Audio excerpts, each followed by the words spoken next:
चम चम चमकेला दुल्हा के मौरी लड़िया लागेला अनमोल लड़िया लागेला अनमोल पहिरी ओहिरी बाबू आंगना में खड़ भइले झरा झरी गिरेला झरा झरी लोर अपनी महलिया से निकलेलिया माँ काहे बाबू नायनवा गिरे लोर काहे बाबू नायनवा गिरे एक तमे आमा पापा भूल कइनी नाही लैनी से हाला बेसा नहीं लैनी से हाला बेसा घर में से निकलेली चाची आपन चाची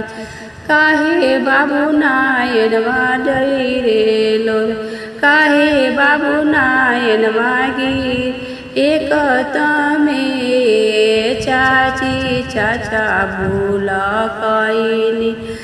नाही लैनी मौरी बेसा नाही लैनी मौरी बेसा चुप हो बाबू नायनवा पोछलो रावा आवतानी फूफाजी तोहार आवतानी जीजाजी तोहार मलिया के जनमल